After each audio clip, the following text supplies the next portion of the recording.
Corona পরবর্তী সম্পূর্ণ ভিন্ন এক প্রেক্ষাপটে তরুণদেরকে লড়াই চালিয়ে যেতে হচ্ছে। সেই লড়াই শিক্ষা জীবনের বিশাল ক্ষতি পুষিয়ে নেওয়ার লড়াই।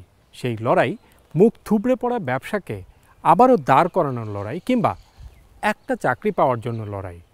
এই লড়াইয়ে আমরা তরুণদের পাশে থাকতে চাই, আমরা তরুণদের কথা বলতে চাই, তরুণদের কথা শুনতে চাই। আর এই কারণেই তরুণদের নিয়ে আমাদের আয়োজন এখন যৌবন যার।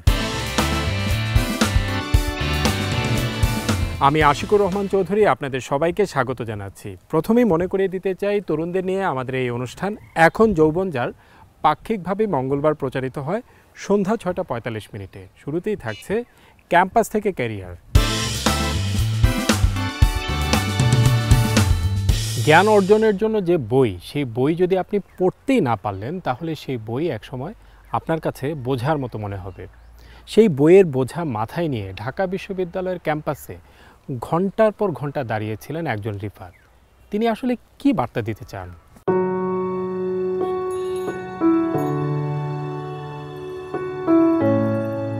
মনে কতটা কষ্ট থাকলে একজন দৃষ্টি প্রতিবন্ধী রিফাত এমন কাজ করতে পারেন?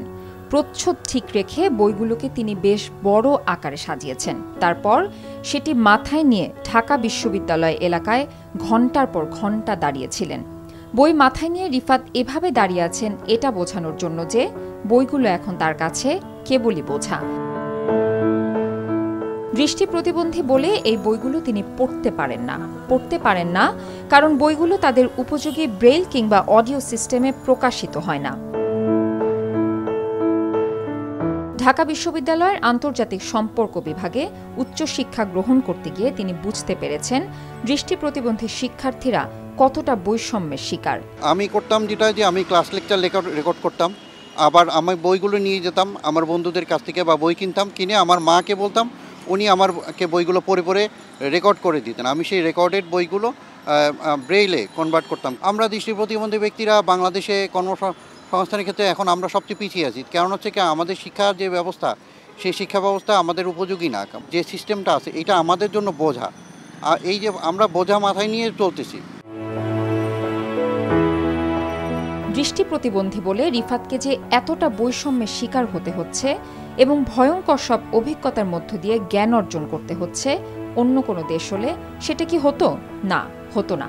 সেই বার্তাটিও জোরালোভাবে দিতে চান রিফাত। বাংলাদেশে মানে আন্তর্জাতিক ক্ষেত্রে একটা চুক্তি আছে যেটাকে বলে মারাকাশ ট্রিটি। বিশ্ব কপিরাইট যে সংস্থা আছে তাদের উদ্যোগে এটা নেওয়া হয়। তো বিশ্বের 102টা দেশ এ পর্যন্ত স্বাক্ষর করেছে। এর মধ্যে যুদ্ধবিরতিতে যে আফগানিস্তান, সে পর্যন্ত এটা অনুস্বাক্ষর করেছে। না, আমি সেই দাবিতেই দাঁড়িয়েছি যে বাংলাদেশ এখনও করেননি। এইটা যদি করেন তাহলে আমরা যদি ঢাকা ইউনিভার্সিটিতে যে আমাদের যে লাইব্রেরি আছে, ঢাকা ইউনিভার্সিটি যে কেন্দ্রীয় লাইব্রেরি, সেখানে শত শত লক্ষ হাজার হাজার বই আছে, কিন্তু এই বইগুলো আমাদের ফরম্যাটে না। এই বইগুলো যদি আমাদের ফরম্যাটে আনতে চাই তাহলে আমাদের লেখকের অনুমতি নিতে হবে, কারণ কপিরাইট আইন অনুসারে। কিন্তু মারাকাশ ট্রিটিটা যদি আমরা অনুস্বাক্ষর করি, আমাদের লেখকের পূর্ব অনুমতি ছাড়াই আমরা এই বইটা আমাদের ব্রেইল বা অডিও ভার্সনে করতে পারবো। কেবল রিফাত নয়, বিশ্ববিদ্যালয়ে পড়ুয়া দৃষ্টি প্রতিবন্ধী প্রতিটি শিক্ষার্থীর অভিজ্ঞতা কম বেশি একই রকম। যেমনটি বলছিলেন ঢাকা বিশ্ববিদ্যালয়ের সমাজ বিজ্ঞান বিভাগের দৃষ্টি প্রতিবন্ধী এই দুই শিক্ষার্থী। আসলে আমাদের এখানে প্রবলেমটা হয়ে যায় হচ্ছে মেইনলি পড়াশোনার ক্ষেত্রে। সেটা হচ্ছে যে আমরা বেসিক্যালি হচ্ছে রেকর্ডিংয়ের উপরে ডিপেন্ড করে থাকি। আর এটা হচ্ছে আমরা যখন স্কুল লাইফে ছিলাম তখন আমাদের জন্য ব্রেইল একটা সিস্টেম ছিল। তো ইউনিভার্সিটি লাইফে আসার পর আমাদেরকে এই ফ্যাসিলিটিসটা থাকে না। বিষয়টা হচ্ছে যে একটা আমার ফ্রেন্ড যে বইটা পড়তে পারছে, ডিপার্টমেন্ট যে শিটগুলো দিচ্ছে আমার ফ্রেন্ডকে, সে এই শিটগুলো অনায়াসে নির্দ্বিধায় পড়তে পারছে। আমার ক্ষেত্রে যে জিনিসটা হচ্ছে যে টিচার আমার জন্য অ্যাক্সেসেবল কোনো শিট বা অ্যাক্সেসেবল কোনো বই কিন্তু আমাকে দিচ্ছে না। আমরা কিন্তু আরেকজনের জন্য ওয়েট করতে হয়। যে ধরুন আমার কালকে পরীক্ষা, আজকে আমি 12-15 জন ফ্রেন্ডকে নক করতে হয় যে ভাই আমাকে একটু কোঅপারেট করো, কালকে এক্সামের বিষয়ে মানে আমাকে একটু ব্রিফ করো, হ্যাঁ তোমার নোট থেকে আমাকে একটু বলো। হ্যাঁ, তো দেখা যাচ্ছে 15 জনের ভিতরে 14 জন আমাকে ডিসএগ্রি করছে, একজন আমাকে এগ্রি করছে, কারণ সবার হাতে তো সময় সমানভাবে থাকে না। ক্লাস লেকচার শোনার মাধ্যমে কিংবা বইয়ের লেখা বন্ধুরা পড়ে শোনান বলে ভাষা একটা জ্ঞান অর্জন করতে পারেন দৃষ্টি প্রতিবন্ধী শিক্ষার্থীরা। কিন্তু পরীক্ষা আসলে দেখা দেয় চরম অনিশ্চয়তা। পরীক্ষার সময় দৃষ্টি প্রতিবন্ধী শিক্ষার্থীরা ব্রিফ করতে থাকেন আর সেটি তাদের সহযোগীরা পরীক্ষার খাতায় লিখতে থাকেন। এমন ব্যবস্থাতে থাকে নানান বিপত্তি। তাই দৃষ্টি প্রতিবন্ধী শিক্ষার্থীরা চান তাদের নিজেদের লেখা নিজেরাই লিখবেন কম্পিউটারে টাইপের মাধ্যমে, যা অনেক দেশের শিক্ষা ব্যবস্থায় এখন বেশ প্রচলিত। যেমন আমরা ইউনিভার্সিটিতে যখন আমরা পরীক্ষা দিতে যাই, আমাদেরকে ফুল রাইটারের উপরে আমরা বলবো রাইটার লিখবে। তো যখন আমার ডিপার্টমেন্টের একটা ফ্রেন্ড আমার সাথে কম্পিট করতেছে, সে যখন লিখতেছে সিজিপিএর জন্য, সেও লিখতেছে আমিও লিখতেছি, বাট আমি বলছি রাইটার লিখতেছে, তো আর সে নিজেরটা নিজে লিখতেছে। তো এই ক্ষেত্রে আমাদের আসলে খুবই প্রবলেম হয়, কারণ সে বলতেছে সে আসলে স্পেলিং ঠিক করতেছে কিনা বা সে কীভাবে লিখতেছে, এই প্যাটার্নটা আমার পক্ষে বোঝাটা ডিফিকাল্ট হয়ে যায়। কিন্তু এটা সাধারণ স্টুডেন্ট অবভিয়াসলি এই জিনিসটা ফেস করতেছে না, সে তার নিজেরটা লিখতে পারতেছে। আবারও ফিরে যাই সেই রিফাতের কাছে। কয়েক ঘন্টা পর এসেও দেখা গেল ওই একইভাবে তিনি স্থির দাঁড়িয়ে আছেন, বইয়ের বোঝা মাথায় নিয়ে। এত প্রতিকূলতা থাকা সত্ত্বেও স্কুল কলেজের গণ্ডি পার হয়ে একজন দৃষ্টি প্রতিবন্ধী শিক্ষার্থী শেষ পর্যন্ত যখন বিশ্ববিদ্যালয় পর্যন্ত পৌঁছাতে পারেন, তখন বুঝতে হবে যে ওই শিক্ষার্থীর মধ্যে সেই সক্ষমতা রয়েছে যেটা অনেকের মধ্যেই নেই। তারপরেও বৈষম্যের শিকার হয়ে কেন তাকে শেষ পর্যন্ত হেরে যেতে হবে? অবশ্যই আমরা এটা মেনে নিতে পারি না। এই পর্যায়ে আমরা চলে যাচ্ছি অনুষ্ঠানের পরের সেগমেন্টে, দেশে দেশে তারুণ্য। অনুপ্রেরণা পাওয়ার জন্য ইদানিং আমরা প্রায় বড় বড় বক্তার বক্তব্য শুনে থাকি, যেটাকে বলা হয় মোটিভেশনাল স্পিচ। এবার আমরা সেরকমই একটি মোটিভেশনাল স্পিচ আপনাদেরকে শোনাবো, যেখানে বক্তা খুব বড় করে বক্তব্য রাখবেন না অনুপ্রেরণা দেওয়ার জন্য, বরং তার জীবনের গল্পটাই হতে পারে আপনার জন্য বড় একটি অনুপ্রেরণা।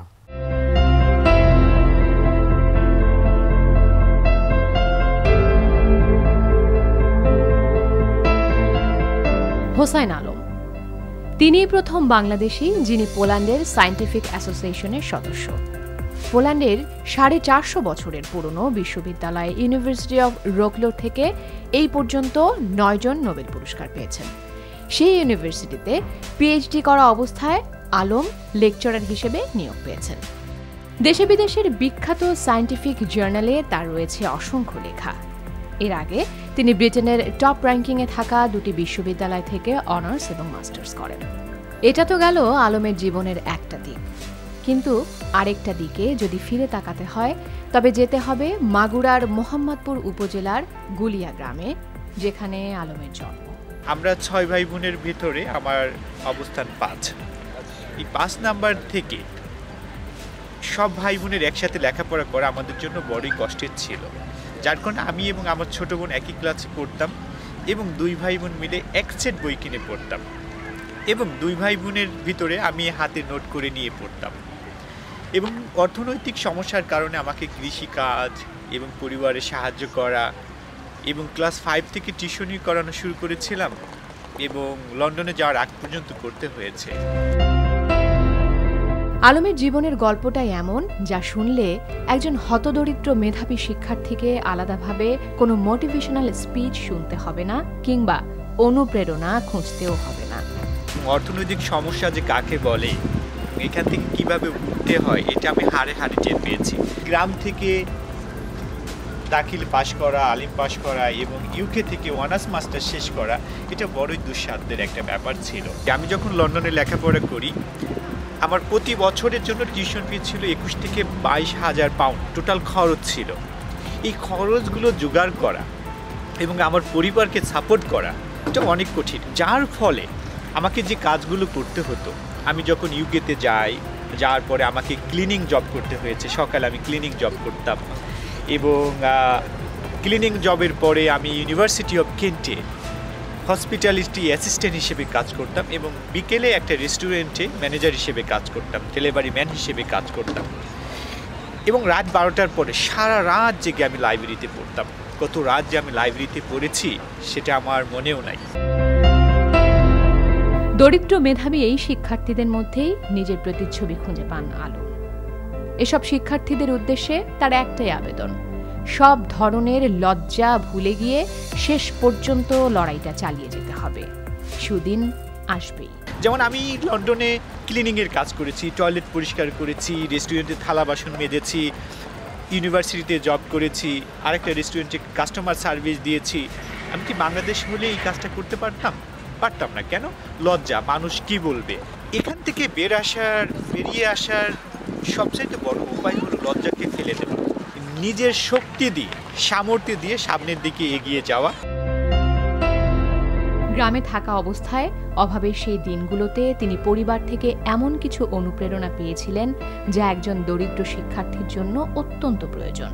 কারণ বেশিরভাগ ক্ষেত্রেই বিদ্যমান ব্যবস্থায় তারা সমাজের কাছ থেকে তেমন কোনো সমর্থন পান না। জীবনের সফলতার জন্য সবচাইতে main focus is love yourself, do work that you love that and go for it, then you will get the success. এই পর্যায়ে আমরা চলে যাচ্ছি অনুষ্ঠানের পরের সেগমেন্টে, আমার চেষ্টা। হেভি মেটাল গান যারা করেন তাদের আজীবনের স্বপ্ন থাকে জার্মানির ওয়েকেনে একবার হলেও পারফর্ম করা, কেননা ওই ওয়েকেন হলো হেভি মেটাল গানের তীর্থস্থান। হঠাৎ দেখা গেল সেই ওয়েকেনে হাজার হাজার দর্শকের সামনে গিটারে বাংলাদেশের পতাকা উড়িয়ে রাহুল ও তার ব্যান্ড ট্রেন র্যাক সেখানে পারফর্ম করছে। কে এই রাহুল? এই রাহুল সেই রাহুল যিনি বাংলাদেশের সুপারস্টার নায়ক জসিমের সন্তান। চলুন আমরা আমাদের সেই সুপারস্টার নায়ক জসিমের স্মৃতিতে আরেকবার ফিরে যাই তার সন্তানের মাধ্যমে। চলে যান আপনারা, এখানে ইন্টারভিউ হবে না, হবে না ইন্টারভিউ। এখানে নাটক হচ্ছে, নাটক, ইন্টারভিউ নাটক। আরে মরে গেলেও দেখবেন ইন্টারভিউ কার্ড আসবে, কিন্তু চাকরি হবে না, কোনো মূল্য নেই শিক্ষাগত যোগ্যতার। ঢাকায় চলচ্চিত্রে ভিলেন থেকে দুর্দান্ত হিরো। তিনি দেখতে তথাকথিত নায়কদের মতো নন, তারপরেও তাকে নায়ক হিসেবে দেখতে সিনেমা হলে ছুটে যেতেন অসংখ্য দর্শক। আমি সব অন্যায়কে ছেড়ে দেব, সব ছেড়ে দেব। তিনি সেই নায়ক যিনি অ্যাকশন ভূমিকায় থাকলে দর্শক স্বস্তি বোধ করত, আবার কষ্টের ভূমিকায় থাকলে দর্শক চোখের পানি ফেলত। একটা কথা বলবো? বলুন। এভাবে পালিয়ে জীবন বাঁচানো যায় না, আপনি পুলিশের কাছে সারেন্ডার করুন। অবশ্য তার সম্পর্কে এত বিশেষণের কোনো দরকারই ছিল না। তাকে চেনার জন্য নায়ক জসিম এই দুটি শব্দই যথেষ্ট। আমার মুন্নির জন্য 50,000 টাকা দিন সাহেব, সাহেব আমার মেয়েকে বাঁচান, সাহেব, সাহেব আমার মেয়েকে বাঁচান। ছেলেটা কাল আমার বাসে আসছে, তুই আসবি, আমরা দুজনে মিলে দেখবো মায়ের পছন্দ কেমন। তবে দর্শক হিসেবে জসিমকে চেনা আর বাবা হিসেবে জসিমকে চেনা অবশ্যই সেখানে অন্যরকম কিছু রয়েছে। বাবার স্মৃতিচারণ করতে গিয়ে জসিমের সন্তান রাহুল বলছিলেন তার বাবা সিনেমাতে সাধারণ মানুষের হয়ে অভিনয়ের সাথে পুরোপুরি মিশে যেতে পারতেন, কারণ বাস্তবে তিনি এমনটাই ছিলেন। উনি আসলে সবাই যেটা বলে, উনি মানুষ হিসাবে অনেক গিভিং। উনি সবাইকে নিজের কথা চিন্তা করার আগে সবার কথা আগে চিন্তা করে, সবার ক্ষেত্রেই সেরকম ছিল। আমি যখন এখন এফডিসিতে যাই, খুব কম যাই অবশ্য, বাট যখনই যাই এরকম এখনও যখন শুনে যে আমরা তার ছেলে, সব সময় তার ইমোশনাল হয়ে যায়, মানে প্রায় কেঁদে দেয়, জড়ায় ধরা সবসময় এক কথা বলে যে আপনার বাবার জন্য কিন্তু আমি এখন দাঁড়ায় আছি। প্রযুক্তি কল্যাণে এখন সবকিছুই অনেক অনেক উন্নত, তারপরেও কেন ঢাকায় চলচ্চিত্রের দর্শক দিনে দিনে হারিয়ে যাচ্ছে? অথচ একসময় লাখ লাখ দর্শক একাই ধরে রেখেছিলেন রাহুলের বাবা সুপারস্টার নায়ক জসিম।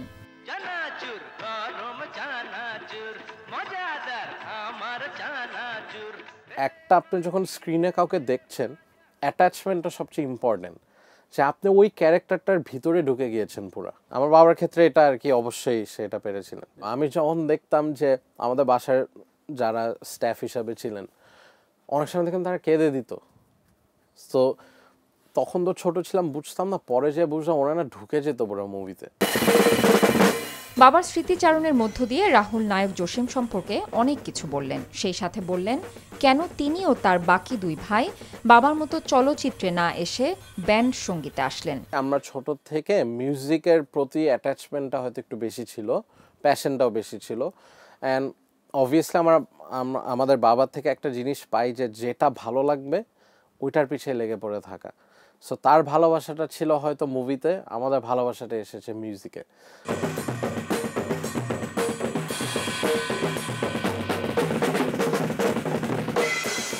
নায়ক জসিমের গ্রহণযোগ্যতা যেখানে কোটি কোটি মানুষের কাছে, সেখানে জসিমের ছেলে রাহুলের ব্যান্ড সঙ্গীতে আসা হয়তো খুব বড় ঘটনা হতো না। বড় ঘটনা হয়েছে তখনই যখন জসিমের ছেলের হেভি মেটাল ব্যান্ড ট্রেইনব্রেক বিশ্বের সবচেয়ে বড় মঞ্চে পারফর্ম করে সাড়া ফেলে দিয়েছে।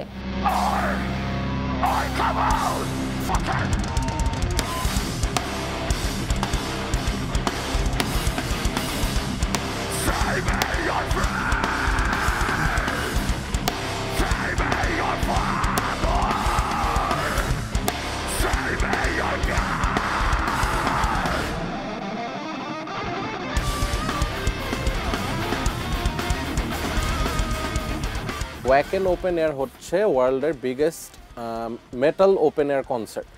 সো মেটাল যে মিউজিকটা আর কি অনেকে হয়তো জানেন, মেটালিকা যে টাইপের ব্যান্ড বা আয়রন মেইডেন যে টাইপের ব্যান্ড, ওই ধাঁচের যে মিউজিকগুলো হয় সেটা হচ্ছে ওয়াকেন ওপেন এয়ার। হঠাৎ করে বাংলাদেশে একটি কম্পিটিশন আসে যেখানে বলা হয়েছিল 4টা কান্ট্রি কম্পিট করবে, জিতলে আপনি ওয়াকেনে চান্স পাবেন, যেটা জার্মানিতে। তো বাংলাদেশে আমরা 87টা ব্যান্ডের মধ্যে সিলেক্ট হই। ইন্ডিয়াতে যে আমরা ইন্ডিয়া, নেপাল এবং শ্রীলঙ্কার সাথে কম্পিটিশন করে আমরা আবার জিতে যাই। সো ব্যাঙ্গালোরে যখন আমরা জিতি, ব্যাঙ্গালোরে আমাদের প্রাইসটা ছিল যে যেই কান্ট্রি জিতবে তারা ওয়াকেন ওপেন এয়ারে বাজাবে। সো ফাইনালি আমাদের ওই ড্রিমটা ফুলফিল করতে পারি যখনই আমরা ব্যাঙ্গালোর ওপেন এয়ারের কম্পিটিশনটা জিতে যাই। এবং সবচেয়ে মজার জিনিস হচ্ছে যখন আমরা জিতি আমরা কান্না করতেছিলাম স্টেজে, সবাই সবাইকে জড়িয়ে ধরে একদম, আমি তো একদম স্টেজে শুয়ে পড়ছি পারলে।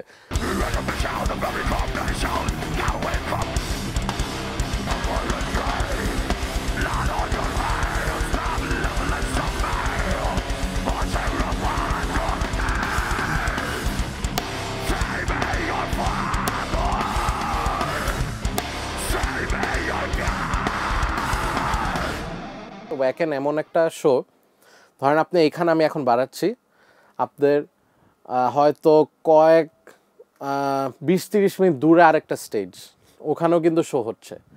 সো আপনার টানা 7-8টা স্টেজে শো হতে থাকে। সো আই রিমেম্বার যে ক্রাউডে দেখি যে ওরা অ্যাকচুয়ালি আমাদের দেখতে আসছে। সো ওইটা আসলে অনেক বড় ব্যাপার। আমরা নামার পরে ওরা ছবি তুলে বা ওরা যখন বলে যে আমরা কোনোদিনও এক্সপেক্ট করি নাই বাংলাদেশি ব্যান্ডদের পারফরমেন্স এত ভালো হতে পারে। কথা বলতে বলতে আবারও আমরা ফিরে গেলাম নায়ক জসিম প্রসঙ্গে। আজ থেকে প্রায় 2 যুগ আগে হঠাৎ এই জনপ্রিয় নায়ক সবাইকে ছেড়ে চলে যান। সেদিন হাজার হাজার গ্রাম বাংলার মানুষেরা প্রিয় নায়কের জন্য চোখের পানি ফেলেছিল। জসিমের ছেলে রাহুলের কাছে সেই স্মৃতি এখনও যেন খুব বেশি স্পষ্ট। ওই টাইমে আসলে অনেক ছোট ছিলাম, তো আমার জাস্ট এতটুকুই মনে আছে যে আমি যেখানেই তাকে সবাই কাঁদতেছিল, এতটুকুই মনে আছে। আর হাজার হাজার মানুষ ছিল, হাজার, মানে এটা বইলে শেষ করতে পারবো না কত মানুষ ছিল। এতটুকুই আসলে মনে পড়ে। আমরা শ্রদ্ধা জানাই বাংলার সুপারস্টার নায়ক জসিমকে।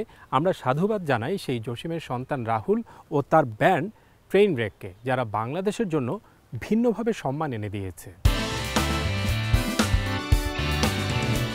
আগে বিষয়টি ছিল এরকম, রঙিন মাছে শখ পূরণ, আর এখন বিষয়টি দাঁড়িয়েছে এরকম, রঙিন মাছে রঙিন স্বপ্ন পূরণ। সেই স্বপ্ন পূরণে মাঠে নেমেছেন একদল তরুণ।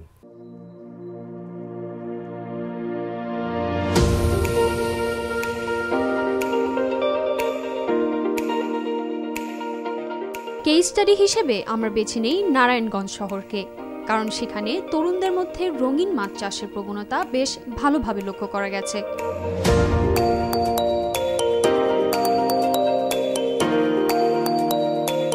ঘটনাটি ঘটেছে এরকম, শহরের রঙিন মাছ ব্যবসায়ীদের কাছ থেকে আগে কিশোর তরুণরা মাছ নিয়ে যেত ঘরের অ্যাকুয়ারিয়ামে সংগ্রহে রাখার জন্য, কিন্তু ইদানিং সেই তরুণরা ব্রিডিংয়ের মাধ্যমে রঙিন মাছের সংখ্যা বাড়িয়ে তা বিক্রির জন্য ওই ব্যবসায়ীদের কাছেই আবারও ফিরে আসছে।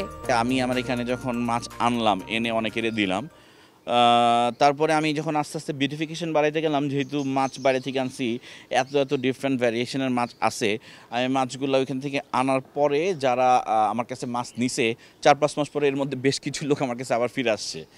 কেন? তাদের কাছে বেশ কিছু মাছের বাচ্চা আছে, মানে আমার এখান থেকে যে মাছগুলো নিয়ে এসে পালছে তার বাসায় অ্যাকুয়ারিয়ামে বা কোথাও, সেইখানে তার মাছের বাচ্চা আসছে, সে বাচ্চাগুলো তার ট্যাঙ্কে রাখার ক্যাপাসিটি নাই, এখন সে এটা বিক্রি করতে চাচ্ছে।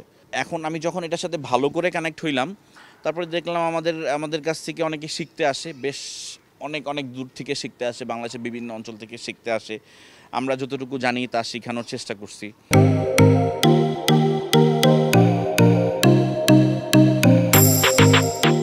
রঙিন মাছকে ঘিরে যা ছিল শখ, সেটাই এখন তরুণদের হাত ধরে ব্যাপকভাবে বিস্তৃত হচ্ছে ব্যবসা হিসেবে। বিশেষ করে করোনা আসার পর শিক্ষার্থীরা যখন দেখলেন টিউশনির মাধ্যমে আয়ের সুযোগ কমে আসছে, তখনই তারা বিস্তার ঘটিয়েছেন রঙিন মাছের এই ব্যবসাকে। ছোটবেলা থেকে আমার কালার ফিশের প্রতি খুব দুর্বলতা ছিল, তো এখন আমি পড়ালেখা করতেছি, সেই ফাঁকে আমি কালার ফিশের এই ইয়েটা শুরু করেছি। তো এতে তেমন সময় দিতে হয় না, পড়ালেখার পাশাপাশি যেই সময়টুকু থাকে সেটা দিলে, প্লাস এটা দিয়ে এটার কালার ফিশ ব্যবসাটা খুবই লাভজনক। এটা ব্রিডিং করাটাও খুব সহজ, আর এটা ব্রিডিং যে ব্যাপারটা, ওরা খুব তাড়াতাড়ি ব্রিড করে, আর ওদের বাচ্চাগুলোও ঠিকমতো কেয়ার করলে খুব তাড়াতাড়ি গ্রোথলি হয়। এবং মার্কেট বাজারে এখন বর্তমানে কালার ফিশগুলা খুবই ভালো দামে মানুষ সেল করছে এবং ক্রেতারও এটার প্রতি অনেক আকর্ষণ হচ্ছে।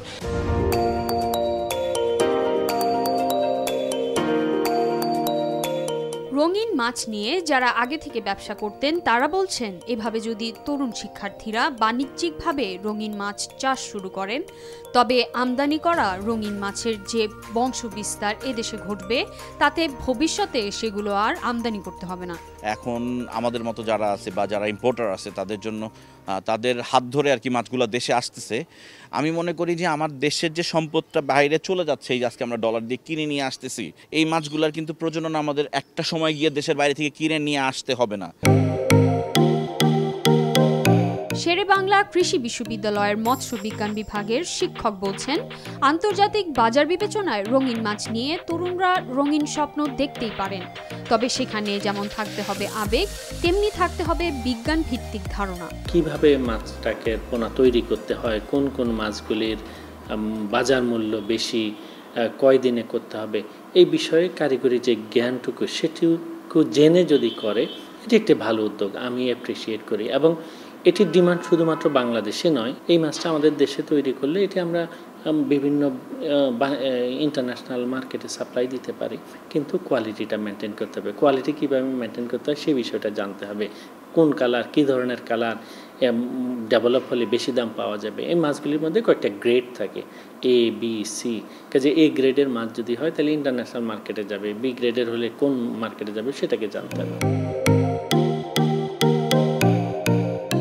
রঙিন মাছের ব্যাপারে আমরা যে সম্ভাবনার বিষয়টি জানতে পারলাম, সেটা জেনে তরুণরা চেষ্টা করে দেখতে পারে, তবে সেই চেষ্টা অবশ্যই করতে হবে ঠিকভাবে জানার মাধ্যমে। এই পর্যায়ে আমরা চলে যাচ্ছি অনুষ্ঠানের পরের সেগমেন্টে, আওয়াজ তোলো। রোল 1, 2, 3, 4 এভাবে প্রথম দিকের রোলগুলো ঠিকই থাকে, কিন্তু সেই রোল যত পেছনের দিকে যেতে থাকে ততই বাড়তে থাকে দুশ্চিন্তা। প্রতিদিনের মতো আজও একজন শিক্ষার্থীকে দাঁড়িয়ে সবার সামনে দেখাতে হবে যে তার রোল পেছনে, তাই সে খারাপ শিক্ষার্থী। এই ব্যবস্থা যে একজন শিক্ষার্থীর জন্য কতটা মানসিক যন্ত্রণার, সেটা সেই বোঝে। আসলেই কি এই ব্যবস্থার প্রয়োজন আছে? এই নিয়ে আমরা আওয়াজ তুলতে চাই।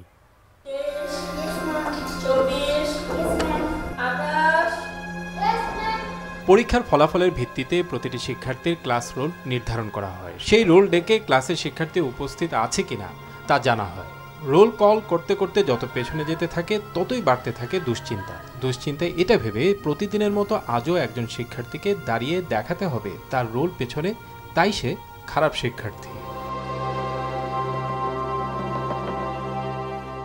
নবনী ও তার মতো কিছু শিক্ষার্থী আগে বিষয়টি বুঝতেই পারতেন না, কিন্তু এখন তারা বুঝতে পারেন কিভাবে এই রোল ব্যবস্থার মাধ্যমে ভয়াবহ নিপীড়ন চলতে থাকে।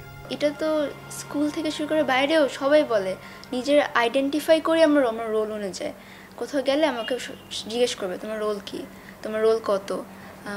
তখন তো খারাপ লাগে, যদি আমার রোলটা পিছে থাকে তখন বলতে হবে। তো বললে দেখা যায় ওরা ধরেই নেবে আমি মানুষটাই হচ্ছে অনেক খারাপ। উপহাসটা করা হয় বেশিরভাগ। তারপর পরিবারের ক্ষেত্রেও বলা হয় যে তুমি কেন ওর থেকে ভালো করতে পারলে না। সবচাইতে ভয়াবহ অবস্থা হয় বার্ষিক পরীক্ষার ফলাফল প্রকাশের দিন। ওই দিন ফলাফলের ভিত্তিতে শিক্ষার্থীদের যে রোল নির্ধারণ করা হয়, তাতে স্কুল জুড়ে কান্নার রোল চলতে থাকে। রেজাল্টের দিন তো আসলে খুবই সমস্যার মধ্যে পড়তে হয়, শুধু ছাত্রছাত্রীকে না, অভিভাবককেও সমস্যার মধ্যে পড়তে হয়। আমরা প্রায় সময় দেখি হয়তো বা রেজাল্ট দিল, বাচ্চার মন খারাপ, মা কাঁদতেছে, রোলটা পিছনে। যে স্টুডেন্টটার রোল 10-এর পিছনে সে একটু হোঁচট খেয়ে যায়, তার রোলটা বলতে সে সাই ফিল করছে। এটা আসলে আমার মনে হয় যে it's the right time to remove this system. আমি মনে করি যে এখন ইউনিক আইডির মাধ্যমে একটা স্টুডেন্ট সে যদি একই স্কুলে যে কয় বছর থাকবে, সে পরবর্তী যে পাবলিক পরীক্ষা সে পর্যন্ত অন্তত পক্ষে তার একই আইডি থাকা উচিত। প্রতিটি শিক্ষার্থীর মানসিক অবস্থার সাথে শিক্ষা লাভের বিষয়টি ওতপ্রোতভাবে জড়িত। সেই বিবেচনায় ঢাকা বিশ্ববিদ্যালয়ের শিক্ষা ও গবেষণা ইনস্টিটিউটে শিক্ষা মনোবিজ্ঞান ও নির্দেশনা বিভাগ নামে একটি সুপরিচিত বিভাগ চালু রয়েছে। সেখানকার শিক্ষক ডক্টর আহসান হাবিব বলছেন, পরীক্ষার ফলাফলের ভিত্তিতে শিক্ষার্থীকে রোল দিয়ে চিহ্নিত করা হলে তাতে অনেক শিক্ষার্থীর আত্মবিশ্বাস ও সম্ভাবনা হারিয়ে যেতে পারে। তাই এই ক্লাস রোল ব্যবস্থা উঠিয়ে দেওয়া উচিত। এটা যেটা হচ্ছে যে প্রতিদিন যখন এই রোল কলটা হচ্ছে তার মধ্যে গেঁথে যাচ্ছে যে আমি হচ্ছে পিছনে পড়াই, এবং সে যখন তাকাচ্ছে যে আমাকে আরও 30 জন বা 20 জনকে পার হতে হবে, সেটাও প্রতিনিয়ত তাকে মনে করিয়ে দিচ্ছে যে আমি আর মনে হয় পারবো না। এবং এই রোল নাম্বারকে কেন্দ্র করে তার শিক্ষক তাকে লেবেলিং করতে শুরু করেন। হয়তো তার সম্ভাবনা আছে, কিন্তু এই প্রতিনিয়ত খারাপ প্যারেন্টস তাকে লেবেল করে, সবাই তাকে রোল নাম্বার থেকে লেবেল করছে, এবং তাতে কি হচ্ছে তার দীর্ঘদিন তার মধ্যে যে আত্মবিশ্বাস, সেলফ এফিকেসি, বড় হওয়ার ইচ্ছে সবটাই তাকে পিছনে পড়ে যাচ্ছে। এই যে স্কুলের একটা মাত্র একাডেমিক দিককে চিন্তা করেই আমরা তাকে রোল নাম্বার, স্কুলে কিন্তু নানা ধরনের প্রোগ্রাম রয়েছে, সেখানেও সে ভালো করতে পারে। তো এটা একটা সাইকোলজিক্যাল শিক্ষার্থীদের মধ্যে অবশ্যই নেতিবাচক প্রভাব পড়ে।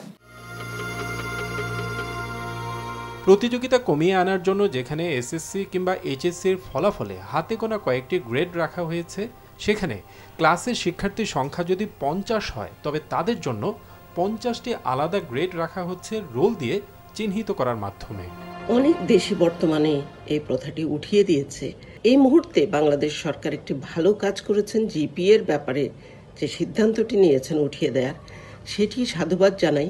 তার সাথে এই রোল কল পদ্ধতিটিও উঠিয়ে দিয়ে শিক্ষক শিক্ষাবিদদের সাথে আলোচনা করে একটি আদর্শ বিকল্প খুঁজে বের করা দরকার। কারণ বাংলাদেশ তো এগিয়ে যাচ্ছে, পৃথিবী এগিয়ে যাচ্ছে, সেই এগিয়ে যাওয়ার সাথে তাল মিলিয়ে রোল কল পদ্ধতিটা ওঠানো প্রয়োজন। এটি আসলে তাদের ভবিষ্যৎ জীবনেও কোনো কাজে লাগে না। পরীক্ষার ফলাফলের ভিত্তিতে ক্লাসের শিক্ষার্থীর রোল নির্ধারণ করা, এই ব্যবস্থার আসলে কি কোনো প্রয়োজন আছে কিনা এটা ভেবে দেখার সময় এসেছে। যেই ব্যবস্থায় ভালো হওয়ার চেয়ে খারাপ হওয়ার সুযোগ বেশি রয়েছে, সেটাকে অবশ্যই আপনি সমর্থন করতে পারেন না। দর্শক, আমরা চলে এসেছি অনুষ্ঠানের শেষ পর্যায়ে। শেষ করার আগে তরুণদের উদ্দেশ্যে বলতে চাই, এটি আপনাদেরই অনুষ্ঠান, তাই আপনাদের বেশি বেশি মতামত আশা করছি। মতামত পাঠানোর ঠিকানা এখন যৌবন যার, এই 3টি শব্দের সংক্ষিপ্ত রূপ ejj@ntbbd.com।